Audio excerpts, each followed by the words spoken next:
हिमाचल प्रदेश की वर्तमान सरकार पिछले 2.5 वर्षों से लगातार प्रदेश के फैसलों के साथ धोखाधड़ी और झूठ बोलने का ही काम कर रही है। प्रदेश के 18 प्रमुख संगठनों का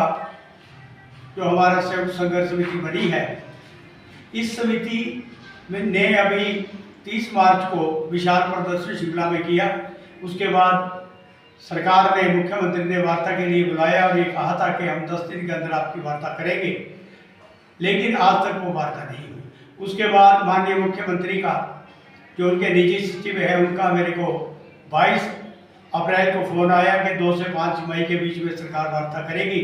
लेकिन वो भी वार्ता नहीं हुई। उसके बाद जो अतिरिक्त सचिव है, उनको फ़ोन किया निजी सचिव ने कि हम 10-12 तक आपको जो है डेट दे देंगे, लेकिन बड़े दुर्भाग्य की बात है वो डेट आज तक नहीं दी गई। इसको लेकर के जो हमारा संयुक्त संघर्ष समिति का ज्वाइंट फ्रंट है प्रदेश का, हमने ये निर्णय लिया है कि सरकार बार बार झूठ बोल करके हमें गुमराह करने का प्रयास कर रही है, और इसलिए मुझे तो ये लगता है कि सरकार, मुख्यमंत्री के कार्यालय और ये जो तथाकथित स्वयंभू कुछ नेता हैं, इनके द्वारा मिली भगत से ये प्रयास किया जा रहा करने का, उनका ये प्रयास रहा कि 11 तारीख को नॉमिनेशन जो है उसका आखिरी दिन है, किसी तरह से जो है प्रदेश के प्रेसिडेंट जो है नॉमिनेशन ना कर पाए, यही उनका उद्देश्य मुझे लगता है। इसको देख करके हमारा जो ज्वाइंट एक्शन कमेटी की जो राज्य स्तरीय हमारा संगठन है, उसने निर्णय लिया है कि जो प्रदेश में पंचायती राज चुनाव हो रहे हैं और शहरी निकायों के जो चुनाव हो रहे हैं, इन सारे चुनाव में पूरे प्रदेश में हमारे जो 18 के 18 संगठन है, वो अपने जो हमारे प्रतिनिधि हैं, जो हमारे सेवा निवृत्त कर्मचारी हैं,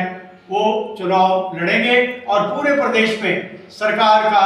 जो कांग्रेस के प्रत्याशी होंगे उनका विरोध किया जाएगा। अभी तक जो मुझे जानकारी हासिल हुई है, उसमें हमारे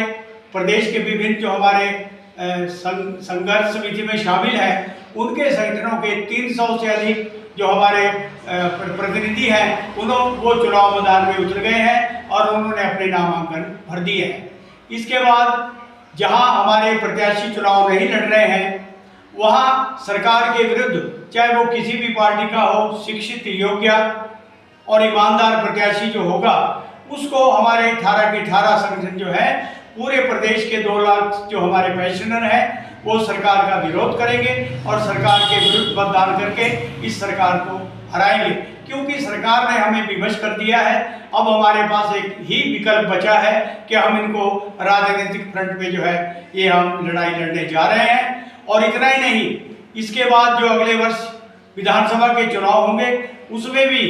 पूरे प्रदेश के 68 की 68 सीटों पे हम अपने प्रत्याशी उतारेंगे और अन्य जो हमारे साथी हैं अन्य स्थानों पे हम सरकार के जो प्रत्याशी होंगे, इनका डट करके विरोध किया जाएगा। और इस सरकार को जब तक सत्ता से नहीं उखाड़ेंगे, प्रदेश के जो हमारे पेंशनर हैं, इन्होंने एक संकल्प ले लिया है कि सरकार के साथ हम राजनीतिक लड़ाई लड़ी जाएगी और इसको सत्ता से बेदखल किया जाएगा।